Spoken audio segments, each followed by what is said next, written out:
தூயவரே என் துணையாளரே, தூயவரே என் துணையாளரே, துதிக்கு பாத்திரரே, ஆராதனை உமக்கே, ஆராதனை உமக்கே, ஆராதனை உமக்கே, ஆராதனை உமக்கே, ஆராதனை உமக்கே,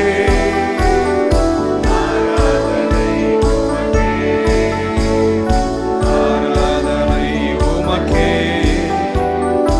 ஆராதனை உமக்கே.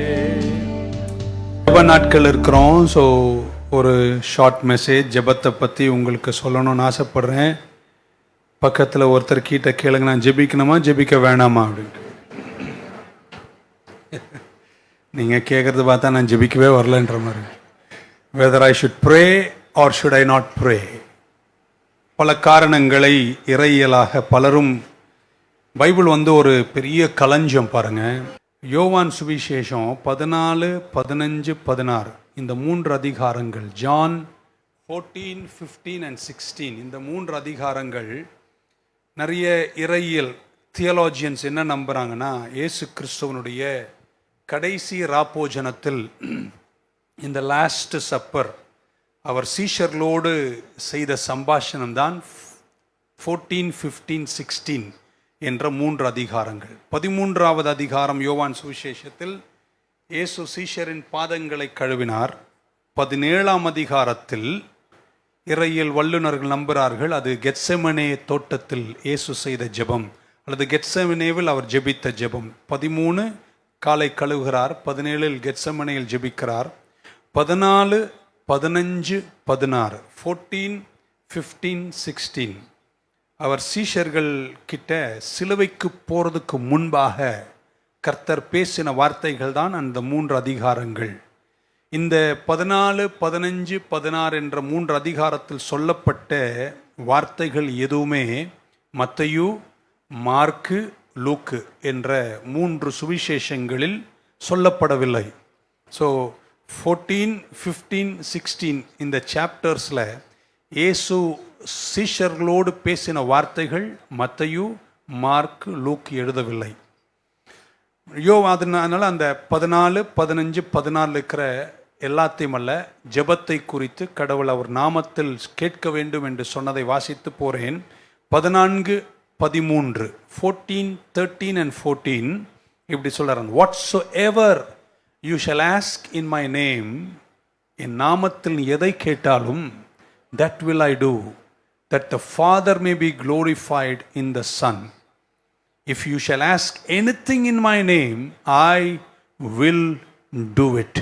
என் நாமத்தில் நீங்கள் எதை கேட்டாலும் நான் அதை செய்வேன்ட்டார். 15, 16 அடுத்த அதிகாரம். You have not chosen me, நீங்கள் என்னை தெரிந்து கொள்ளவில்லை, but I have chosen you. I have ordained you, and you should go and bring forth fruit, and that your fruit should remain, that whatsoever you shall ask of the Father in my name, he may give it to you. என் பிதாவினிடத்தில் என் நாமத்தில் நீங்கள் எதை கேட்டாலும் அதை நான் உங்களுக்கு தருவேன் சொன்னார். 16ஆம் அதிகாரத்துக்கு திருப்புங்கள். 23, 24 சொல்றார். and in that day, அந்த நாளில், you shall ask me nothing, நீங்க என்கிட்ட எதுவுமே கேட்க மாட்டீங்க. but verily, verily I say unto you, மெய்யாகவே உங்களுக்கு நான் சொல்றேன், whatsoever you shall ask my Father in my name, he will give it to you. என் தகப்பனிடத்தில் என் நாமத்தில் நீங்கள் எதை கேட்டாலும் அதை நான் உங்களுக்கு தருவேன். hitherto have ye asked nothing in my name, ask and you shall receive, that your joy may be full. Amen. இவனை ரொம்பலாம் படிக்க வேணாம், 3 வேத பகுதிகளை காமிச்சிருக்கேன். பைபிள் ஜெபிக்க சொல்லுகிறது. இதை கேட்டதுக்கு அப்புறம் நீங்க ஜெபிக்கலைன்னா அது யார் தப்பு? உங்க தப்பு. ஓகே, நான் முதல்ல ஜெபிக்காமல் நம்ம இருப்பதற்கு 3 காரணங்களை சொல்லிட்டு போயிடும். why we don't pray. ஏன் நானும் நீங்களும் ஜெபிப்பதில்லை? அதுக்கப்புறம் ஏன் ஜெபிக்கணும் அப்படின்னு 2 காரணங்கள். இதை சொல்லி முடிக்கிறதுக்குள்ள ஒரு 8 மணி ஆகிடும். நீங்கள் அந்த அமைதி என்ன சொல்றதுன்னா, 8 மணி ஆனால் எங்களுக்கு என்ன, 7 மணி ஆனால் எங்களுக்கு, நீ எப்போ முடிக்கிறோ நாங்கள் போயிடும். Okay, I have 2 reasons to pray and I have 3 reasons why we don't pray. நம்ம ஜெபிக்காமல் இருப்பதற்கு. யாராவது சபதம் எடுக்கிறோமா, நான் என்னிலிருந்து ஜெபிக்க மாட்டேன் அப்படின்னு, அது ரொம்ப ரேர். நம்ம எல்லாரும் ஜெபிக்கணும்னு வாஞ்சி உள்ளவர்கள். ஆனால் சப்கான்ஷியஸாக நம்மளால் சில நேரம் ஜெபிக்க முடிகிறதில்லை. இப்போ எப்படி அந்த குளிரின் தூக்க மயக்கம் நம்மளை வாட்டுற மாதிரி சில நேரம் நம்ம ஜெபிக்கணும்னு தான் இருக்கிறோம், ஆனால் நம்மளால் ஜெபிக்க முடியவில்லை. கான்ஷியஸ்லி அப்படி நம்ம செய்வதில்லை, ஆனால் சப்கான்ஷியஸ்லி நம்ம ஜெபிக்காமல் இருக்கோம். காரணம் என்ன? நம்பர் 1, மெத்தனமான போக்கு. இங்கிலீஷில் சொன்னால் காம்ப்ளசன்சி என்று சொல்லலாம். நம்ம சில விஷயங்கள் அப்படியே விட்டுறோம். என்னப்போ ஜெபம் பண்ணா, என்னப்போ ஜெபம் பண்ணி மட்டும்தான் என்ன நடந்துச்சு அப்படின்னு நினைக்கிற ஒரு மெத்தனமான போக்கு. என்ன ஒரு அமைதி, நமக்கு என்ன இப்போ அப்படின்னு நினைக்கிறோம். நல்லா கேளுங்க, ஒரு தேர்தல் நடக்குது அப்படின்னு வச்சுக்கோங்க. நிறைய பேருடைய எண்ணம் எப்படின்னா, யார் ஜெயிச்சா நமக்கு என்ன, யார் ஜெயிக்காட்டி, யார் ஆண்டா எனக்கு என்ன, யார் ஆளனா எனக்கு என்ன. ஒரு நாள் வருங்க, அந்த அதே சட்டங்கள், இயற்றப்பட்ட சட்டங்கள் உங்கள் குடும்பத்துக்கு எதிராக வந்து நிற்கும் பாருங்க. அன்னைக்கு நீங்கள் உணர்வீங்க, ஐயோ இவங்க வந்திருக்கவே கூடாதோ. நான் உலக அளவில் சொல்லுகிறேன், நான் தமிழகத்தை எடுத்து சொல்லவில்லை. ஸோ ஒரு சீஃப் ஜஸ்டிஸ் அப்பாயிண்ட் பண்ணுறாங்க. அந்த நேரம் வரும்போது நான் நினைக்கிறேன், எல்லாத்துக்காகவும் சபை என்ன செய்ய வேண்டுமா, ஜெபிக்க வேண்டும். லேசா நீங்கள் நினைக்கிறீங்க. ஸோ காலங்கள் வரும்போது தான் நம்ம உணர்வோம், நம்ம அப்பவே ஜெபம் பண்ணியிருந்தா இந்த விஷயங்கள் தேசத்தில் நடக்காமல் இருந்திருக்குமோ. ஒரு மெத்தனமான போக்கு உங்களுக்குள் இருக்கக்கூடாது. உங்கள் ஜெபத்தை கர்த்தர் கேட்கிறார். ஆமென். எல்லா விஷயத்துக்காகவும் ஜெபிங்கள். தொலைஞ்சு போன பின்னிலிருந்து ஆமென் மங்களம் வரைக்கும் உள்ள எல்லா விஷயத்தையும் நீங்க கர்த்தர்கிட்ட பேசணும். ஜெபம் ஜெயம். நம்பர் 2, ஏன் நம்ம ஜெபிப்பதில்லை? அவிசுவாசம், அன்பிலீஃப். எப்படி சொல்லலாம்? நீங்க ஜெபம் பண்றீங்க, சில விஷயங்கள் நல்லா ஆகும் நீங்க நினைக்கிறீங்க, திங்ஸ் வுட் கெட் பெட்டர், சிலது மாறும் நினைக்கிறீங்க, குடும்பத்தில் ஒரு மாற்றம் வரும் நம்புறீங்க, நீங்க ஜெபிக்கிறீங்க. ஆமென். அப்போ இப்படி பல்வேறு விஷயங்கள் இருக்கு. ஆனால் காலப்போக்கில் என்ன ஆகுதுன்னா, சிலது நல்லா ஆகுது, சிலது நல்லா ஆவலை. அதனால நீங்கள் என்ன செய்கிறீங்க, இப்போ நான் ஜெபம் பண்ணி என்ன நடந்துட போகுது என்று நினைக்கக்கூடிய அளவிற்கு அவிசுவாசம் உங்களை வாட்டத் தொடங்குது. நல்லா கேட்டுக்கோங்க, 20 மணி நேரம் இன்டர்நெட்டில் இருப்பதை விட 10 நிமிஷம் ஜெபிச்சிங்க பாருங்க, கண்டிப்பாக அதன் விளைவுகள் உங்கள் குடும்பம் காணும். ஆனால் நம்ம என்ன நினைக்கிறோம், 10 மணி நேரம் இன்டர்நெட்டில் இருந்தால் தான் நம்ம வாழ்க்கையே ஓடும் என்று நினைச்சு பல காரியங்கள் அதில் தேடி அலைஞ்சிட்ருக்கோம். அப்படிப்பட்ட எல்லாருமே இந்த காலத்தில், குறிப்பாக வருடத்தின் கடைசியில் வந்திருக்கிறோம். 10 minutes of prayer, I believe, will accomplish much more than your 10 hours on TV or on the social internet. Amen. கர்த்தர் உங்களை நடத்தணும். அவிசுவாசம் நீங்கள் ஜெபிக்காமல் இருப்பதற்கு ஒரு காரணமாய் இருக்கலாம். 1 மெத்தனமான போக்கு, 2 உங்கள் அவிசுவாசம். 3வது இப்படி சொல்லலாம், சோர்ந்து போயிருக்கீங்க, டிஸ்கரேஜ்மெண்ட். அப்படின்னா, நான் ஜெபம் பண்ணேன், இது நடக்கும்னு நினைச்சேன், நடக்கலை. அதனால சத்ரு உங்களுக்கு உங்க மைண்டை கன்விலேட் பண்ணி விட சொல்றான், நீ ஜெபிச்சாலும் நீ நடக்க போறது. அது நடக்காம இருந்ததற்கு பல காரணங்கள் இருக்கலாம், ஜெபித்தும். ஆமென். நீங்கள் சோர்ந்து போகவே கூடாது, நீங்க தொடர்ந்து ஜெபிக்கணும். அல்லேலூயா சொல்ல மாட்டீங்களா? நீங்க ஜெபிச்சு நடக்காத விஷயங்களையும் தொடர்ந்து ஜெபிச்சு கொண்டே இருங்கள். அது நடக்காமல் போனது கூட ஜெபத்தின் பதில் தான். நான் எத்தனை பேர் நம்புறீங்க கர்த்தர் என் ஜெபங்களை கேட்கிறவராய் இருக்கிறார் என்று சொல்றவங்க மட்டும் கையை உயர்த்தி ஒரு அல்லேலூயா சொல்லுங்க பார்க்கலாம். So there are 3 reasons why we don't pray. 1 மெத்தனமான போக்கு, 2 அவிசுவாசம், 3 சோர்ந்து போறீங்க. போன வருஷம்லாம் பாஸ்டர் ஜெபம் பண்ணார், மலையில கூட ஜெபம் பண்ண நடக்கல. இந்த வருஷம் பண்ணு, இந்த வருஷம் நடக்கலன்னா அடுத்த வருஷம் பண்ணு. பட் ஜெபத்தை மட்டும் என்ன செய்யாதீங்க, நிறுத்தாதீங்க. சார்ல்ஸ் ஸ்பர்ஜன் கிட்ட கேட்டாங்க, ஜெபத்தை டிஃபைன் பண்ணுங்க. அவர் சொன்னார், if you cannot pray, pray till you can pray. உங்களுக்கு ஜெபிக்க முடியலன்னா ஜெபிக்க முடிகிற வரைக்கும் ஜெபம் பண்ணிட்டே இருங்கள். ஸோ ஜெபம் என்பது நம்முடைய லைஃப் லைன், அது ஒரு நாளும் நிறுத்தப்படக்கூடாது. விசுவாசி ஜெபிக்க வேண்டும். உங்களுக்கு ரொம்ப ஈஸியான விஷயம் என்ன தெரியுமா? அங்கே போகும்போது என்கிட்ட தலை நீட்டினா நான் தலையில் வச்சு இயேசு நாமத்தில் பிதாவே சொன்னால் உங்களுக்கு எல்லாம் முடிஞ்சிரும்னு நினைக்கிறீங்க. இல்லை, சில விஷயங்களுக்கு நீங்கள் தான் ஜெபிக்கணும். God likes you to talk to him. நீங்கள் ஸோ டெய்லி என்கிட்ட வரணும், நான் ஜெபம் பண்ணுறேன். நாங்கள் இந்த பீடத்துலேருந்து எங்கள் வேலையை நாங்கள் செஞ்சிட்ருப்போம். ஆனால் எல்லா நாளும் நாங்களே உங்களை பற்றி அவர்கிட்ட சொல்கிறத அவர் விரும்பலைங்க. நீங்களே அவர்கிட்ட பேசணும்னு எத்தனை பேர் உங்களுக்குள்ள பரிசுத்த ஆவியானவர் இருக்கிறார்னு முதல் நம்புறீங்க? உங்களுக்குள்ள இருக்கிறவர் உங்களுக்காக என்ன செய்வாருங்க? வேண்டுதல் செய்ய உங்களுக்கு உதவி செய்வார். நம்பர் 2, ரெண்டாவது பங்குக்கு வருகிறேன். ஏன் நம்ம ஜெபிக்கணும்? why we should pray. ஒன்று, தேவன் இறையாண்மை உள்ள தெய்வமாக இருக்கிறார். English word he's a sovereign God. the sovereignty of God அப்படின்னா அவர் சுப்ரீம் ரூலர், எல்லாவற்றின் மேலும் ஆளுகை உள்ளவராய் கர்த்தர் இருக்கிறார். அப்படின்னா என்ன பாஸ்டர்? அவர் எதை அவர் என்ன நினைக்கிறாரோ அதை அவரால் செய்ய முடியும், அவர் செய்வார். இப்போ நம்ம கேள்வி என்னன்னா, அவர் தான் எல்லாரும், அவர் 115ஆம் சங்கீதத்தில் சொல்றார், he does whatever he pleases. அவருக்கு என்ன இஷ்டமோ அதை அவர் செய்வார். அவருக்கு என்ன இஷ்டம் அவர் செய்வார்னா, இப்போ நான் ஜெபம் பண்ணி எனக்கு என்ன ஆக போகுது என்று கேட்கிற ஒரு கேள்வி அங்கே வருகிறது. இன்னைக்கு உங்களை அது சாத்தான் சொல்ற மிகப்பெரிய பொய். மத்தேயு சுவிசேஷம் 6 உங்களுக்கு தெரியும். இயேசுவே சொன்னாரு, நீங்கள் ஜெபிப்பதற்கு முன்பாகவே உங்களுக்கு இன்னது தேவை என்று உங்கள் பரமபிதா அப்படின்னு சொல்லிட்டு அவர் என்ன சொன்னாரு? கர்த்தரிடத்துல கேளுங்கள் தான் சொல்றார். நீங்க உங்களுக்கு இன்னது தேவை என்று அவருக்கு நன்றாக தெரியும், ஆகையால் நீங்கள் என்ன செய்யுங்க? கர்த்தரிடத்துல கேளுங்கள். ஆமென். அவருக்கெல்லாம் தெரியும், அதனால நான் ஏன் ஜெபிக்கணும் என்பது தப்பான போக்கு. ஆமென். அவருக்கெல்லாம் தெரியும், அதனால நீங்க ஜெபிக்கணும். The Father knows what you need before you ask. He is a sovereign God. அவரால் எதை வேணாலும் செய்ய முடியும். ஆமென். இன்னொன்று ஏன் தெரியுமா? நம்ம ஜெபிக்கும் போது இப்படி சொல்லுவோம், அவருக்கு சித்தமானா நடக்க போகுது, அவருக்கு சித்தம் இல்லைன்னா நடக்க போறதில்ல. இப்போ நான் என்னத்துக்கு ஜெபம் பண்ணோன்னு இல்லைங்க, நீங்க ஜெபம் பண்ணுங்க. அவருக்கு சித்தம் இருக்கு, அவருக்கு சித்தம் இருக்கு, அவருக்கு ஒரு விருப்பம் இருக்கு.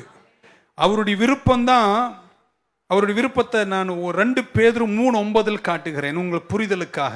2 Peter 3:9. The Lord is not slack concerning his promise. கர்த்தர் தம்முடைய வாக்குத்தத்தத்தை குறித்து குறைவுள்ளவரானவர் அல்ல. Some men count slackness, but God is long suffering toward us, not willing that any should perish. ஒருத்தர் கூட கெட்டு போக கூடாது என்பதுதான் தேவனுடைய சித்தமா. ஒருத்தர் கூட கெட்டு போக கூடாது என்பதுதான் தேவனுடைய சித்தம். Not willing that any should perish, that all should come to repentance. எல்லாரும் தன் அண்டை மனம் திரும்பி வர வேண்டும் என்பதுதான் கர்த்தருடைய சித்தம். உங்களை ஒரு கேள்வி கேட்கிறேன், அதுதான் ஒரு சித்தம். எல்லாரும் வந்துட்டாங்களா? வரல. அப்போ என்ன காரணம்? எல்லாரும் வரணும் என்பது அவர் சித்தம், ஆனா எல்லாரும் வரல. ஏன் வரலனா, அவர் சாயலில் படைச்ச உனக்கும் கர்த்தர் அவருக்கு சித்தம் இருக்கிற மாதிரி உங்களுக்கும் ஒரு சித்தத்தை கொடுத்துட்டாரு. அவருக்கு சித்தமா இருந்தாலும் உன் சித்தத்தை உடைச்சிட்டு நீ அவர்கிட்ட வந்தாதான் மனம் திரும்புதல். அவருக்கு சித்தம் நீ அழியக்கூடாது. ஆமென். ஸோ அவர் சாயல் படைத்த உங்களுக்கும் கர்த்தர் சித்தத்தை கொடுத்திருக்கிறார். So the reason people perish is not because it is not God's will. God's will is that none should perish. ஒருத்தரும் கெட்டு போக கூடாது என்பது அவர் சித்தம். ஆனா உங்க சித்தம், ஆமென், நான் அவரை ஏற்றுக்கொள்ள கூடாது என்பது, நான் ஜெபிக்க கூடாது என்பது உங்கள் சித்தமா இருந்தால் அது அழிவை கொண்டு வரும். ஸோ அவர் சித்தம் நீங்க அவர்கிட்ட வரணும்னா உங்க சித்தம் அவர்கிட்ட வரணும்னு இருக்கணும். இது ரெண்டும் இணைஞ்சா கர்த்தர் பூமியில பெரிய காரியங்களை செய்வார்ன்ற நம்புறவங்க இருந்தா ராமேன்னு சொல்ல மாட்டீங்களா? பைபிள் நமக்கு ஒன்று சொல்லிச்சு, எரேமியா மூலம் சொன்னாரு, நான் உங்களை குறித்து வைத்திருக்கிற என் நிரூபணங்கள் தீமைக்குரியவைகள் அல்ல, நன்மைக்குரியவைகள். அப்படின்னா உங்களை பத்தி நான் நல்லா தான் நினைச்சிருக்கேன்றார். ஆமென். ஸோ கிறிஸ்துவுக்குள் உங்களை குறித்த எல்லா எண்ணங்களும் நன்மைக்குரியவைகள். உங்க வாழ்க்கையில நடக்கிற எல்லா நல்ல விஷயங்களும் கர்த்தரால தான் ஆக போகிறது. Good things that happen in your life எல்லாமே அவர் நல்லா நினைக்கிறாரு. ஆனா நீங்க ஒண்ணு செய்யணும், அங்க இருக்கிற அவருடைய அந்த சித்தத்தை இந்த பூமியில நீங்க கொண்டு வரணும். அதனாலதான் ஜெபம் ரொம்ப ரொம்ப முக்கியம். ஆமென். சீஷர்கள் இயேசு கிட்ட வந்து கேட்டார், எங்களுக்கு ஜெபிக்க கற்றுத்தாருங்கள் என்று கேட்டார். உடனே இயேசு ஜெபிக்க கற்றுக் கொடுத்த மாதிரி நீங்க கவனிக்கணும். பரமண்டலங்கள் இருக்கிற எங்கள் பரம பிதாவே, உம்முடைய ராஜ்யம் வருவதாக. அடுத்த வார்த்தை எல்லாரையும் கூட சொல்ல, உம்முடைய. அவருக்கு ஒரு சித்தம் இருக்கு. உம்முடைய சித்தம் இங்க நிறைவேறணும்னா இங்க இருக்கிற சிலர் உண்மையாய் ஜெபம் பண்ணிதான் ஆக வேண்டும். புரிஞ்சிருந்தா நீங்க ஆமீன் சொல்லியிருப்பீங்க. கையை உயர்த்துங்களேன், நல்லா கேட்டுக்கோங்க. தூங்கியிருந்தா கூட கொஞ்சம் காதை லைட்டா திறங்க கேளும். ஜெபிக்காம இருக்கீங்களாங்க? நான் இப்படி சொல்ல போறேன் தீர்ப்பு. ஜெபிக்காம உங்க வாழ்க்கையில நல்லது ஏதும் நடக்க போறது. கையை கீழே போட்டுருங்க. அந்த மெல்லமா அந்த மெத்தனமான ஆமீனுடைய அர்த்தம் என்னன்னா, ஜெபிக்காமலே சிலதெல்லாம் நடக்குதே பாஸ்டர். உங்க அம்மா உனக்கா ஜெபம் பண்ணிருப்பா, இல்லைன்னா உங்க பாஸ்டர் உனக்கா ஜெபம் பண்ணிருப்பாரு, இல்ல உன் பக்கத்தில் உட்கார்ந்து இருக்கிற யாரோ உனக்கா ஜெபம் பண்ணிருப்பாங்க. அதனால நான் இப்படி சொல்றேங்க, உங்களுக்கு நல்லது ஏதாவது இந்த பூமியில நடக்கணும்னா நீங்க ஜெபிக்காமலே ஒளிய நல்லது நடப்பதில்லை. ஏன்னா அவர் வைத்திருக்கிற திட்டங்கள் நன்மைக்குரியவைகள். ஆனா பரலோகத்தில் இருக்கிற அவருடைய சித்தம் இந்த பூலோகத்தில் நிறைவேறணும்னா நீங்களும் நானும் என்ன செய்ய வேண்டும்? ஜெபிக்க வேண்டும். ஒரு சொல்ல மாட்டீங்களா? உங்க குடும்பத்தின் வெற்றிக்காக நீங்கள் ஜெபிக்க வேண்டும். ஹல்லேலூயா. உங்க குடும்பம் நல்லா இருக்கணும்னா நீங்க ஜெபிக்கணுங்க. புருஷன் மனைவி சந்ததியும் சந்ததியின் சந்ததிகளோடு நீங்கள் ஓங்கி நிக்கணும்னா நீங்கள் என்ன செய்ய வேண்டும்? ஜெபிக்க வேண்டும். ஆமென். ஹல்லேலூயா. அவருடைய சித்தம் இந்த பூமியில நீங்க நகர்த்தணும்னா நீங்க என்ன செய்ய வேண்டும்? ஜெபிக்க வேண்டும். சோ உமக்கு சித்தம், உம்முடைய சித்தம் இந்த பூமியில நிறைவேறணும். நீங்கள் அப்படி செய்வீர்களானால் இந்த பூமியில பல விஷயங்களையும் கர்த்தர் உங்களுக்கு வெற்றியாய் தருவார். ஆமென். இந்த பூமி உங்களுக்கு தெரியும், சாத்தான் ஆதாம் சாத்தானுடைய ஆளுகைக்கு கொடுத்துட்டாங்க. மீண்டும் கர்த்தர் கால்வரிக்கு வந்து எல்லாத்தையும் முடித்து மரித்து உயிர் தெழுந்த போது கர்த்தர் சொன்னார், வானத்திலும் பூமியிலும் சகல அதிகாரமும் எனக்கு கொடுக்கப்பட்டது என்று கர்த்தர் சொல்லியிருக்கிறார். இந்த பூமியில வாழுகிற இந்த காலத்தில் அவர் வருகைக்கு முன்பாக ஒரு கூட்டம் ஜனங்கள் எழுந்து நின்று, ஆமென், தேவ அதிகாரத்தோடு கூட இந்த பூமியில எதையெல்லாம் பரலோகத்திலிருந்து இங்க நகர்த்த வேண்டுமோ ஜெபத்தால செய்வேன் என்று சொல்றவங்க இருந்தா கையை உயர்த்தி என் கூட ஒரு முறை சொல்லுங்க. பரமண்டலங்கள் இருக்கிற பரமபிதாவே, உம்முடைய சித்தம் பரலோகத்தில் செய்யப்படுவது போல பூலோகத்திலும் செய்யப்படுவதாக. அவர் ராஜரீகம் செய்கிற கர்த்தர். ஆமென். He is a sovereign God. அவர் எதை வேணாலும் செய்வார். ஆனால் அவருக்கு ஒரு சித்தம் இருக்கிற மாதிரி உங்களுக்கு ஒரு சித்தம் இருக்கு. ஆனால் நீங்கள் ஜெபிப்பீர்களானால் அங்கிருக்கிற அவருடைய சித்தத்தை இந்த பூமியில உங்களால கொண்டு வந்து நிலைநாட்ட முடியும் என்பதனால் ஜெபமே ஜெயம். ஆமென். இரண்டாவது, நம்ம ஜெபிக்க வேண்டும். ஏன் ஜெபிக்க வேண்டும்னா, இங்கிலீஷ்ல சொன்னா நம்ம ஒரு theological term, immutability of God. தேவனுடைய சுபாவங்களில் மாறுதலே இல்லையாம். ஆமென். மலாக்கி 3:6 சொல்லுகிறது, He is God, He is Lord and there is no change in Him. ஆமென். அவர் தேவன், நான் சொல்ற, நான் கர்த்தர், என்னில் மாறுதலே இல்லை. அவர் மாறவே முடியாதாம். ஆமென். சொல்ல மாட்டீங்களா? அப்படின்னா என்ன அர்த்தம்? ஆண்டவரும் மாறவே மாட்டாரு. அப்ப நான் ஜெபம் பண்ணி அவர் என்னதான் மாத்த போறாரு அப்படின்னு கேட்கிறோம். நீங்க என்ன புரிஞ்சுக்கணும், ஆண்டவருடைய கேரக்டரை மாற்றவே முடியாது. ஏன்னா நீங்க மாத்த முடியும்னா நேத்து இருந்ததை விட இன்னைக்கு அவர் பெட்டர் ஆயிடுவாரு. இவ என்ன பாருங்களேன், 30 வருஷத்துக்கு முன்னாடி இருந்ததை விட என்னுடைய கேரக்டரை பல துன்பம் வழியாய் வசனத்தில் சார்ந்து நிக்க நிக்க என்னுடைய கேரக்டரை கடவுள் டெவலப் பண்ணியிருக்காருன்னு நான் நம்புறேன். இருக்கீங்களாங்க? It got better. ஏன்னா நான் மனுஷன், என் கேரக்டர் பெட்டர் ஆகும். தேவன் அவர் பெட்டர் ஆக முடியாது. அவர் ஆல்வேஸ் பெஸ்ட்ல தான் இருக்கிறார். சோ அவருடைய கேரக்டர் மாறாது. ஆமென். சொல்ல மாட்டீங்களா? அப்போ இம்யூட்டபிள் என்ற வார்த்தை வரும்போது அவர் மாறாதவரா இருக்கிறார். அப்ப நான் ஏன் ஜெபம் பண்ண? அவர் எப்பவுமே நல்லவர், எப்பவுமே இரக்கம் உள்ளவர் என்றுதான் இருக்கிறோம். சோ ஆண்டவருடைய கேரக்டர் மாறல. ஆனா அவர் நினைச்சார்னா ஜெபிக்கிற ஒரு பரிசுத்தவானுக்காய், ஒரு சகோதரனுக்காய், ஒரு சகோதரிக்காக அவர் மனசை அவரால் மாத்த முடியும். இன்னொரு முறை சொல்ற, நல்லா கேட்டுக்கோங்க, அவர் கேரக்டரை மாத்த மாட்டாரு. ஆனா நீ முட்டிக்கால் போட்டு ஜெபம் பண்ணினா அவர் தரமாட்டேன்னு சொன்னதை கூட மனசை மாத்தி தந்துருவார். ரொம்ப நேரம் பேச வேண்டிய விஷயம் நமக்கு முடிக்கணும். ஆண்டவர் எதை வேணா செய்வாரு. ஆமேன். உங்களுக்கு இன்னது தேவை என்று அவருக்கு தெரியும். அவருக்கு ஒரு சித்தம் இருக்கு, அவரை மாற்ற முடியாது. அவரே சொல்றாரு, நான் மாற மாட்டேன், நான் கர்த்தர், நான் மாற மாட்டேன்னு சொல்றாரு. his character never changes but he always changes his mind. ஆமென். சீக்கிரம் பரிசுத்த ஆவியானவர் 10 வாரம் சண்டே உங்க கூட பேச போறேன். அந்த 10 வாரம் முடிக்கும் போது நான் நம்புகிறேன், இறையியலா கர்த்தருடைய வார்த்தையில பரிசுத்த ஆவி உங்க கூட இருப்பதனால் இருக்கின்ற விளைவுகளை நீங்கள் புரிஞ்சு கொள்வீர்கள். Hallelujah. So theology doesn't suggest that God cannot change his mind. God cannot change his character. அவர் இரக்கமுள்ளவர் தான். அவரை குறித்த attributesல அவர் மாறவே முடியாது. ஆனால் அவர் மனசு அவரால் மாற்ற முடியும். உங்களுக்கு தெரியும், சோதோம் கோமோரா என்ற விஷயத்துல ஆபிரகாமுக்கு தெரியும் தன் தேவனை, அவருக்கு தெரியும். அவர் நினைச்சார்னா அவர் மனசு அவரால் மாற்ற முடியும் என்பதனால் ஆபிரகாம் தேவனோடு கூட போய் பரிந்து பேசுகிறார். ஆமென். ஜெபம் பண்ணுகிறார். ஆண்டவரே, 50 நீதிமான்கள் இருந்தால் நீங்கள் இந்த தேசத்தை அழிக்க கூடாது என்று ஜெபம் பண்ணார். கர்த்தர் சொன்னார், நான் மாத்துகிறேன், நான் அழிக்க மாட்டேன்னு சொன்னாரா இல்லையா? அழிக்கிறேன்னு சொன்னதை நான் அழிக்க மாட்டேன்னு சொன்னாரு. அவர் அங்கிருந்து இறங்குறார். 50, 20, 30, 5ன்னு நான் நினைக்கிறேன். கடைசியா ஆபிரகாம் ஒன்னு சொல்லி இருக்கலாம், 5 நீதிமான் 1 நீதிமான் அல்ல ஆண்டவரே, நான் ஒருத்தன் இருக்கேன்ல, நீங்க அழிக்காதீங்கன்னு சொல்லி இருந்தா கர்த்தர் அழிச்சிருக்க மாட்டார். he does not change his character but he changes his mind. பக்க சொல்லுங்க, நீ ஜெபிக்கணும் அப்படின்னு. மோசேக்கு இது நல்லா தெரியும். ஆண்டவர் சுபாவத்தன்மைகளில் மாறாதவர், ஆனால் ஜெபம் பண்ணினா அவர் மனசு என்ன செய்வாரு?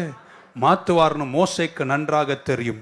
காட்டுகிறேன் ஒரு வசனம், 32ஆம் அதிகாரம் யாத்திரையாகமத்தினுடைய 32:14, 32:14 எப்படி சொல்ற? And the Lord relented from the harm which he said he would do to his people.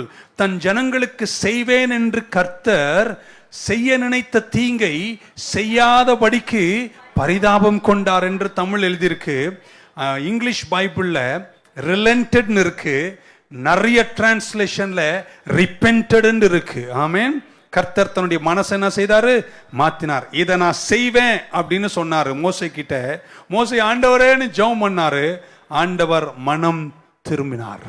he changed his mind. இந்த relented, repented அல்லது பரிதபித்தார் என்று சொன்ன வார்த்தை எபிரேய மொழியில 108 முறை பைபிள்ல சொல்லியிருக்கு. அந்த 108 முறையில 41 முறை பைபிள் repented ன்னு டிரான்ஸ்லேட் பண்ணியிருக்கு. God repented. ஆமென். ஆண்டவர் மனதுருக்கம் கொண்டு தன் சிந்தனையை மாற்றிக்கொண்டார். புதிய ஏற்பாட்டுக்கு வரும்போது அந்த மனம் திரும்புதல் என்ற வார்த்தைக்கு பயன்படுத்தப்பட்ட கிரேக்க வார்த்தை மெட்டானோயா. மெட்டா மீன்ஸ் சேஞ்ச், மெட்டமார்பசிஸ் அப்படின்னு வாசிக்கிறோம். மெட்டா மீன்ஸ் சேஞ்ச், நோயா மீன்ஸ் மைண்ட். கர்த்தர் தம்முடைய மைண்ட் என்ன செய்தாராம்? மாற்றிக்கொண்டார். நீங்களும் மனம் திரும்புறீங்கன்னா என்ன தெரியுமா அர்த்தம்? பாவத்தை குறித்த உங்கள் சிந்தனையை மாற்றிக்கொண்டீர்கள். நான் இப்படிதான் வஸ்திரம் தரிக்க வேண்டும் என்பதை குறித்த என் சிந்தனையை மாற்றிக்கொண்டேன். So change of mind.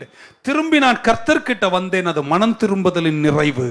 அதே வார்த்தை தான் பைபிள் சொல்லுகிறது. God changed his mind about the harm that he would do to his people because Moses prayed. ஆமென். ஒரே ஒரு சிம்பிள் உங்களுக்கு ஏற்கனவே சொல்லியிருக்கோம். யோனாவை குறித்து நமக்கு தெரியும். கர்த்தர் யோனா கிட்ட நினைவே போ சொன்னார். யோனா எங்கே போனான்? தர்ஷீஷுக்கு போனார். கப்பலிருந்து தூக்கி போட்டாங்க. யோனா கிட்ட கர்த்தர் என்ன தெரியுமா செய்தி சொன்னாரு? நீ போய் நினைவேல பிரசங்கம் பண்ணு, 40 நாள்ல நினைவே நான் என்ன செய்வேன்? அழிச்சிருவேன்டார். நான் 40 நாள்ல நினைவே அழிச்சிருவேன்னாரு. ஆமே. நான் உங்களை ஒரு கேள்வி கேட்கிறேன், நினைவே அழிச்சாரா? இல்லங்க, அவர் அழிக்கல. ஏன்னா ஆண்டவருக்கு இந்த பூமியில அவருக்காக பரிந்து பேசுகிற ஜெபிக்கிற ஒரு மனுஷன் தேவை. அவன் தர்ஷீஷுக்கு போனாலும் கடவுள் மீன் வயிற்றுல ஏத்தி, அவன் கோபம் கொண்டாலும் அவனை கொண்டு போய் நினைவேல நிக்க வச்சு அங்கே போய் மனம் திரும்புதலை யோனா பேசிய போது அந்த ஜனங்கள் தேவன் பக்கமாய் பொல்லாத வழிகளை விட்டு திரும்பிய போது கர்த்தர் தன்னுடைய மனதை மாற்றிக்கொண்டு 40 நாள் அழிப்பேன் என்று சொன்ன நினைவேவை கர்த்தர் அழிக்கவில்லை. உங்களை என்ன கேட்கிறேன்? ஜெபத்தால கர்த்தருடைய மனசை மாத்த இப்படி வச்சுக்கலாமா? சும்மா ஒரு பேச்சுக்கு, உனக்கு இது தரவே மாட்டேன்டா அப்படின்னு கர்த்தர் சொல்லிட்டாருன்னு வைங்களேன், நீ போய் அவர் பாதத்தில் உட்கார்ந்து ஆண்டவரே அப்படின்னு நீ ஜெபம் பண்ணினா, அவர் மனதுருக்கத்தின் சிகரம், கருணையில் கடல், இரக்கத்தில் ஐஸ்வர்யம், ஹல்லேலூயா, அவர் மனசை உனக்காக மாத்துற நாள் வரும்போது எல்லாரும் முன்னாடி உன்னை தூக்கி எடுத்து வாழ வச்சு உன்னை அழகு பார்த்துருவாரு. இந்த 4ஆம் அதிகாரம் யோனா வரும்போது நேரம் இல்லை, யோனா அங்க போயிட்டு என்ன தெரியுமா சொன்னாரு? ஆண்டவரே இதுதானே அப்பயே நான் உனக்கு சொன்னேன் அப்படின்றாரு. என்ன நீ என்ன போ சொல்லுவ, எனக்கு அந்த ஜனங்களை பிடிக்காது, ஆனா நீ என்ன போ சொன்னா அழிப்பேன்னு சொல்லுவ, ஆனா நீ என்ன செய்ய மாட்ட, அழிக்க மாட்டேன்னு எனக்கு நல்லா தெரியும். ஏன்னா அந்த ஜனங்க கர்த்தாவேன்றுவாங்க, உடனே நீ மனம் இறங்கி அவங்கள மாத்தி உங்களை தப்பிச்சு விட்டுருவீங்கன்னு எனக்கு நல்லா தெரிஞ்சுதான் நான் போல. புரியல உங்களுக்கு? ஸோ என் ஆண்டவர் எப்படிப்பட்டவர்னா, அவர் ஒன்று சொல்லுவாரு, ஆனா தன் பிள்ளைகள் ஒரு ஆளு ஜெபம் பண்ணா கடவுள் அந்த விஷயத்தை மனசையே மாத்தி இந்த 10 நாள்லயும் உங்க குடும்பத்தின் மேல் எழுதப்பட்ட ஒன்னு சொல்றேன் கேடு, அவரே எடுத்த தீர்ப்பை ஜெபம் பண்ண அவர் மாத்துவார்னா, உங்க குடும்பத்தின் மேல சாத்தான் எடுத்த தீர்ப்பை கர்த்தர் மாற்ற முடியுமா? ஜெபமே. Hallelujah. He can't change his character, but he can change his mind. ஒரு மனசு அவரால் மாத்த எல்லாரும் வரணுங்க. ஆமென் சொல்ல மாட்டீங்களா? நீங்க வந்து 1 மணி நேரம் கையை உயர்த்தி அழுது புலம்பி ஜெபம் பண்ணிட்டு உங்களால என்ன சொல்ல முடியுமோ சொல்லிட்டு போங்க. ஆண்டவருக்கு கிங் ஜேம்ஸ் வெர்ஷன் ஸ்டைல் எல்லாம் தேவையில்லை. ஓ thou Lord my God thou art அப்படிலாம் சொல்ல வேண்டிய அவசியம். சும்மா வந்து அவர் சமூகத்தில் உட்கார்ந்து, கர்த்தாவே நாங்க குடும்பம் போற பாடு கஷ்டமா இருக்குப்பா டேடின்னு கூப்பிட்டீங்கன்னா, ஒரு நிமிஷம் அவர் மனதுருக்கத்தின் கீழே வந்து நின்றுக்கும் போது நான் நம்புறேங்க, பல வருஷம் நடக்காத விஷயங்கள் எல்லாம் கர்த்தர் உங்கள் சார்பில் செய்து முடிப்பார் என்று கர்த்தருக்குள் நான் நம்புகிறேன். நல்ல கையை தட்டி ஒரு அல்லேலூயா சொல்லுங்க பார்க்கலாம். ஹல்லேலூயா. இத புரிஞ்ச பின்னாடி ஜெபத்தை நீங்க ஒரு நாளும் மறக்கவே கூட. ஒரு வசனத்தோடு முடிக்கிற நேரம் நமக்காயிட்டு. எசேக்கியேல் 22ஆம் அதிகாரம், எசேக்கியேல் 22:30 and 31 இப்படி சொல்றார். And I sought for a man among them who would make a wall and stand in the gap before me. ஒரு செவர பண்ணி அது நடுவுல திறப்பில் நிக்கிற ஒரு மனுஷனை நான் தேடினேன், ஒரு மனுஷியை தேடினேன். and that I should not destroy it, but I found no one. ஆனா ஒருவரையும் நான் காணவில்லை. 31 Therefore I have poured out my indignation on them, I have consumed them with the fire of my wrath, and I have recompensed their deeds on their own heads, saith the Lord. அவங்க தப்பினுடைய ஆக்கினைய அவங்க தலைமையில நான் வச்சிட்டேன். ஏன்னா நான் அழிக்க கூடாதுன்னு நினைக்கிறேன், நான் தண்டிக்க கூடாதுன்னு நினைக்கிறேன், நான் தீங்கு செய்யக்கூடாதுன்னு நினைக்கிறேன், வாழ வைக்கணும்னு நினைக்கிறேன். ஆனா நான் செய்யணும்னா செவருக்கு நடுவுல திறப்புல நிக்கிற ஒரு மனுஷனை நான் தேடினேன், ஒரு ஆள் கூட நிக்கல, அதனால நான் செஞ்சேன்ட்டார். புரிஞ்சிருந்தா நீங்க அல்லேலூயா சொல்லிருப்பீங்க. எத்தனை பேர் இன்னைக்கு இப்படி கேட்கறங்க? ஒரு ஆள் இந்த சர்ச்சில் இருக்கீங்களாங்க? இந்த 10 நாள் ஆண்டவரே அந்த செவருக்கு நடுவுல நான் வந்து என் குடும்பத்திற்காக, நான் சொல்ற எல்லா வார்த்தைக்கு ஒரு ஆமீன் சொல்லுங்களேன். என் குடும்பத்திற்காக, என் ஆரோக்கியத்திற்காக, என் வியாபாரத்திற்காக, என் பொருளாதாரத்திற்காக, என் சந்ததிகளுக்காக, எங்க சபைக்காக, எங்க பாஸ்டருக்காக, எங்க தேசத்திற்காக, எங்க தேசத்தை ஆளுகிறவர்களுக்காக நான் வந்து திறப்புல நிப்பேன்னு சொல்றவங்க இருந்தா, ஜெபிக்கிறவர்களை கர்த்தர் ஒரு நாளும் கைவிட மாட்டார். ஒரு அல்லே சொல்ல மாட்டீங்களாங்க? Best example of prayer away from the Bible. நான் அதிகமா படிச்ச வேதத்துக்கு வெளியில நான் படிச்ச புத்தகத்துல ஜார்ஜ் முல்லரை அடிப்படை நம்ம சபையில ஒரு 100 முறை சொல்லியிருப்போம். பாவம் நிறைஞ்ச ஒரு வாழ்க்கை, 30வது வயது வரைக்கும் மனம் போன போக்கிலே கால் போன போக்கிலே மனம் போய் வாழ்ந்த ஒரு மனிதன் தான் ஜார்ஜ் முல்லர். அந்த காலத்தில் மினிஸ்ட்ரி ஊழியத்துக்கு ட்ரைனிங் எடுத்தா கவர்மெண்ட் வேலை கொடுப்பாங்க, சர்ச்சில் கவர்மெண்ட் சம்பளம். இந்த காலத்தில் அப்படி இருந்தால் நான் போயிருப்பேன்.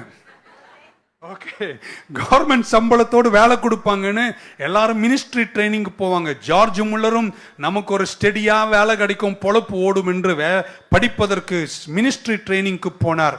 அதற்கு பின்பு அவங்க தகப்பனார் ஒரு மிஷனரி ஸ்கூலுக்கு அனுப்பணும்னு ஆசைப்பட்டார்.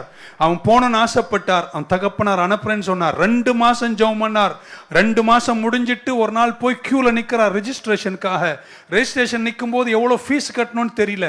யாரோ தெரியாத ஒரு மனிதர் திடீர்னு வந்து ஜார்ஜ் முல்லர் பாக்கெட்ல கொஞ்சம் காசை வச்சுட்டு போயிட்டாரு. அந்த டெஸ்கில் போயிட்டு ஃபீஸை கட்டும்போது எவ்வளோ கட்டணுமோ அவ்வளோ காசு கரெக்டாக இருந்துச்சு. மிஷனரி ஸ்கூலுக்கு போகிறார், படித்து விடுகிறார். முடிச்சதுக்கு அப்புறம் மிஷனரி போர்டில் அப்ளை பண்ணி நான் இந்த நாட்டுக்கு போறேன்னாரு. அவங்க ஒரு அலசி பார்த்துட்டு சொன்னார், 30 வருஷம் நீ வாழ்ந்த உன் கொடுமையான பாவ வாழ்க்கைக்கு உன்னை மிஷனரியா அனுப்ப முடியாதுன்ட்டாங்க. ஆமே, நல்ல வேலை.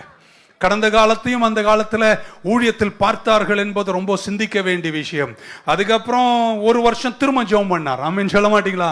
என்னை அனுப்பும் ஆண்டவரை ஊழியத்துக்கு அனுப்பும்னாரு. கடைசியில் கடவுளே பேசினார், இந்த பட்டணத்துக்கு போயின்றாராம். அந்த பட்டணத்துக்கு போனார். அங்கே ஒரு சபை இப்படி நடந்துட்டு இருந்துச்சாம். அவர் சபையில போய் உட்கார்ந்தார். அன்னைக்கு பார்த்து பாஸ்டர் இல்லை. ஆமேன். அவர் போய் விசுவாசி மூப்பர்கிட்ட கேட்டாரா, இந்த சபையில பாஸ்டர் கொஞ்சம் பார்க்கணுங்க, நான் ஊழியத்துக்கெல்லாம் படிச்சுட்டு மிஷனரி படிச்சுட்டு வந்திருக்கேன், பாஸ்டரை பார்க்கணுன்னாரா. அவங்க சொன்னாங்க, போன வாரம் தான் பாஸ்டர் ரிசைன் பண்ணிட்டு போயிட்டாரு, நாங்களே பாஸ்டர் இல்லாமல் இருக்கோம். அவனை பாஸ்டரா வச்சுட்டாங்களாம். அந்த சபையில பாஸ்டராய் சேர்ந்த ஜார்ஜ் முல்லர். ஆமேன் சொல்ல மாட்டீங்களா? அந்த காலத்தில் காணிக்கை எடுக்க மாட்டார்களாம் அந்த சபையில. எப்படி அவங்களுக்கு வருமானம் சபைக்கென்றால் ஒவ்வொரு சீட்டுக்கும் இவ்வளவு விலை போட்டு வச்சாங்க. நானும் அப்படி செய்யலாம் என்று கருதுகிறேன். ஓகே.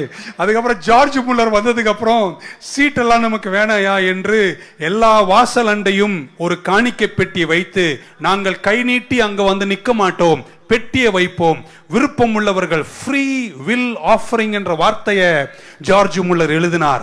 கிட்டத்தட்ட 1800வது வருஷத்துல நிறைய ஆர்ஃபனேஜை தொடங்கி, யாரையும் நம்பாமல் கர்த்தரை நம்பி பீடத்தில் நின்று கூட தேவைகளை சொல்லாமல், நியூ லைஃப் சர்ச் மாதிரி தன் தேவைகள் எல்லாம் சந்திக்கப்பட்டு $7.5 மில்லியன் சரித்திரத்தில் எவரும் தொடங்காத ஆர்ஃபனேஜ உலகத்தில் சாதித்து காண்பித்த ஜெப வீரன் ஜார்ஜ் முல்லர். 93 வயதாயிற்று அவருக்கு. முடிச்சிட்டேன், நேரம் இல்லை. 93 வயதாயிற்று. ஆமேன். 68 ஆண்டுகள் கர்த்தரோடு நடந்தார். அவர் 30 வயதில் பாவமான வாழ்க்கையிலிருந்து கர்த்தர் பக்கம் திரும்பிய போது தன் நண்பன் கிட்ட சொன்னார், நான் இயேசு பக்கம் போறேன் வானாரு. அடப்போடா, இயேசு எனக்கு வேண்டாம் என்று உலகத்தில் கேடுகட்டு வாழ்ந்த தன்னுடைய மிக நெருங்கின நண்பர் தன்னை விட்டு போனார். உலக போக்கிலே வாழ்ந்தார். அவர் மரிக்கிற நேரம் 93 வயசு. அவர் சாவறதுக்கு சில நாட்களுக்கு முன்னாடி படுக்கையில் இருந்து கொண்டு சத்தமாய் ஜெபம் பண்ணும் போது அந்த நண்பனின் பெயர் சொல்லி ஜெபிப்பதை தன்னை பராமரித்த நண்பன் கேட்டார். ஆமென். அவர் ஜார்ஜ் முல்லர் கிட்ட கேட்டாராம், அவன் தான் அவ்வளோ கேடுகட்டவனா வாழ்ந்துட்டு இருக்கான், அவனுக்காக போய் நீ இப்படி பரிதபிச்சு ஜெபம் பண்றியன்னு கேட்டாராம். அப்பதான் ஜார்ஜ் முல்லர் சொன்னாராம், இன்னைக்கு மட்டும் இல்லடா, வாழ்நாளெல்லாம் நான் அவனுக்காக ஜெபம் பண்ணிட்டு இருக்கேன்னாராம். சில நாட்களில் அந்த ஜெபத்தை நண்பர் கேட்ட பின்னாடி சில நாட்களில் ஜார்ஜ் முல்லர் மரித்து போனார். அடக்கம் நடந்து கொண்டு இருக்கும் போது, அடக்க ஆராதனை முடிந்து கல்லறையில் அவர் வைக்கும் போது அந்த நண்பன் அங்கே வந்து தன் தொப்பியை கலட்டி முழங்கால் படியிட்டு அந்த நிமிஷத்தில் கர்த்தரை ரட்சகராய் ஏற்றுக்கொண்டார். எத்தனை பேருக்கு தெரியுங்க, ஜெபம் ஒரு நாளும் வீணாகாது. அது நிறைவேற வேண்டிய நேரத்தில் நிறைவேறி தீர்ப்பதற்கு கர்த்தர் வல்லமையுள்ளவராய் இருக்கிறார். He doesn't change his character, but my God changes his mind. ஜெபிப்பேன்னு சொல்றவங்க ஆமென் சொல்ல மாட்டீங்களா? 10 நாட்களும் கர்த்தர் சமூகத்தில் வந்து உள்ளத்தை ஊற்றி உங்களுக்காக, ரட்சிக்கப்படாத உங்க கணவருக்காக, உங்கள் பிள்ளைகளுக்காக, தேசத்திற்காக, உங்கள் நன்மைகளுக்காக, 25ஆம் வருஷத்தின் 12 மாதங்களுக்காக, உங்களை சத்ரு சிக்க வச்ச வலையிலிருந்து தப்பிப்பதற்காக நான் ஜெபிப்பேன்னு சொல்றவங்க மட்டும் கையை உயர்த்தி ஒரு நல்ல அல்லேலூயா சொல்லுங்க பார்க்கலாம். ஜெபமே ஜெயம். Shall we stand in the presence of God? That's all. Amen. We are running short of time. Hallelujah. God is good. God is good. God is good. Thank you. Hallelujah. ஜெபத்தை கேட்கும் எங்கள் தேவான். ஒரு அடி மட்டும் சீக்கிரமா. என்ன ஒரு சோகம். ஜெபத்தை கேட்கும் எங்கள் தேவா, ஜெபத்தின் வாஞ்சை தந்தருளும், ஜெபத்திலே தரித்திருந்து ஜெபத்தின் மேன்மை காண செய்யும். ஜெபமே ஜீவன், ஜெபம் ஜெயம், ஜீவியத்திற்கு இதுவே சட்டம். ஜெபமே ஜீவன், ஜெபம் ஜெயம், ஜீவியத்திற்கு இதுவே. நல்ல ஆண்டவரே, உமக்கு நன்றி. You are a sovereign God. You are an immutable God. But you change your mind when we call upon your name. என கூப்பிடு, நான் உனக்கு மறு உத்தரவை கொடுப்பேன், அறியாததும் எட்டாததுமான அதிசயங்களை செய்வேன் என்று சொன்னவர். எங்களை ஆசீர்வதிங்க.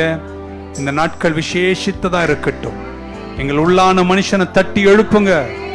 நாங்கள் எங்களுக்குள்ளேயே ஒரு ஜெபத்தின் எரிமலை இருக்கட்டும். வெற்றியோடு நடத்துங்க. எங்க பிள்ளைகள் இந்த வாரமெல்லாம் காத்துக்கொள்ளுங்க. இயேசு கிறிஸ்துவின் நாமத்தில் ஜெபிக்கிறோம் ஜீவனுள்ள எங்கள் நல்ல பிதாவே. என் ஆத்துமாவே கர்த்தரை ஸ்தோத்தரி, என் முழு உள்ளமே என் ஆத்துமாவே கர்த்தரை ஸ்தோத்தரி, அவர் செய்த சகல உபகாரங்களை மறவாதே. கர்த்தராகிய இயேசு கிறிஸ்துவின் கிருபை, பிதாவாகிய தேவனுடைய அன்பு, பரிசுத்தாவின் ஐக்கியம் நம் அனைவரோடும் இன்றும் என்றும் இருப்பதாக. God bless you. Thank you. ஜெபத்தை கேட்கும் எங்கள் தேவா, ஜெபத்தின் வாஞ்சை தந்தருளும். ஜெபத்திலே தரித்திருந்து ஜெபத்தின்